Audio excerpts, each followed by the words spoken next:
फलटण कोर्टानं बदनेला 30 ऑक्टोबरपर्यंत पोलीस कोठडी सुनावलेली आहे। महिला डॉक्टर आत्महत्या प्रकरणी गोपाल बदनेला पोलीस कोठडी देण्यात आलेली आहे। 30 ऑक्टोबरपर्यंत 5 दिवसांची पोलीस कोठडी दिली आहे। ही मोठी बातमी आपण पाहतो। या संदर्भात ताजे अपडेट देत आहेत आपले प्रतिनिधी तुषार। बदनेला 30 ऑक्टोबरपर्यंत 5 दिवसांची पोलीस कोठडी देण्यात आली आहे। मोठी बातमी म्हणावी लागेल। पीएसआय जो संशयित आरोपी आहे, पीएसआय गोपाल बदने, त्याला 5 दिवसाची पोलीस कोठडी दिलेली आहे।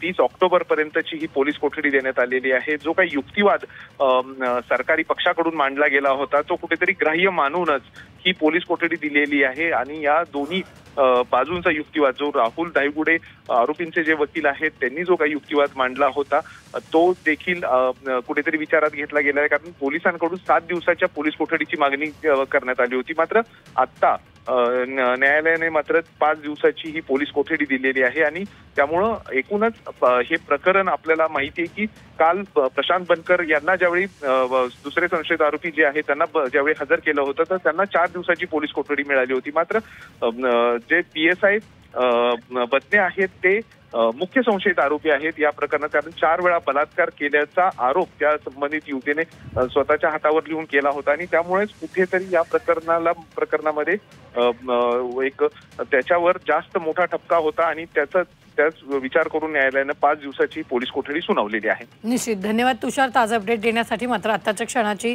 ही मोठी बातमी आपण पाहतोय। निलंबित पीएसआय गोपाल बदनेला पोलीस कोठडी सुनावण्यात आली आहे। त्यांनी पोलीस कोठडीची मागणी केली। आम्ही त्या पोलीस कोठडीच्या मागणीला बचाव पक्षातर्फे आरोपीच्या वतीने विरोध केला।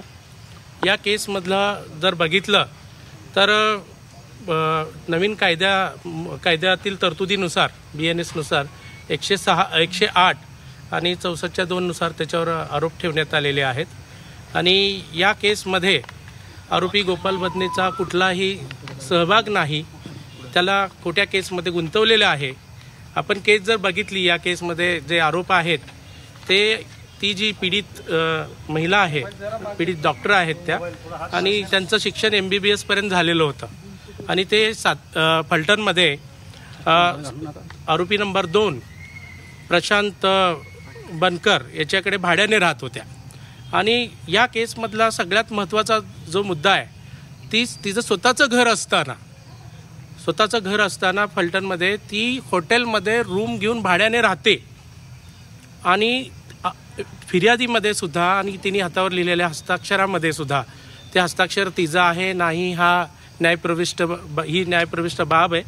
हस्ताक्षर तज्ज्ञाकडून रिपोर्ट आल्यावर किंवा तपासामध्ये त्याची सत्यता पडताळली जाईल, परंतु स्वतःचं घर आहे आणि असं असताना ती पीडित डॉक्टर महिला रात्री 1 वाजता हॉटेलमध्ये जाऊन रूम घेऊन राहते। याचा अर्थ तिला त्या ठिकाणी काहीतरी त्रास झाला, तिला राहणं अशक्य झालं आणि तिने केलेल्या आरोपामध्ये गेली 4 महिने सह आरोपी तिला त्रास दिसतोय असा तिचा आरोप आहे।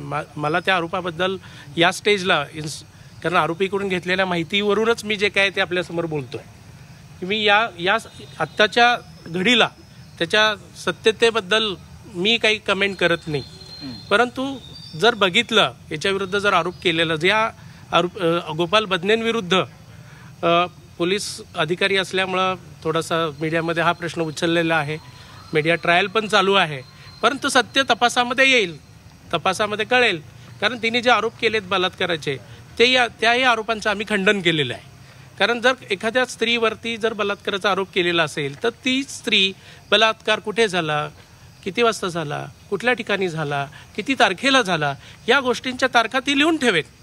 पण आणि या गुन्ह्यामध्ये ही फिर्यादीमध्ये किंवा सरकार पक्षाने केलेल्या आरोपाची एक ही बाब आहे। दुसरी जी बाजू आहे या गुन्ह्याची, कारण या केसमध्ये आपण जर बघितलं तर पोलीस अधिकारी तिला अटकपूर्व वैद्यकीय तपासणी करत असताना तिला फिट करून द्या असं काही आरोप केलेले आहेत त्यांनी किंवा नातेवाईकांनी केलेले आहेत।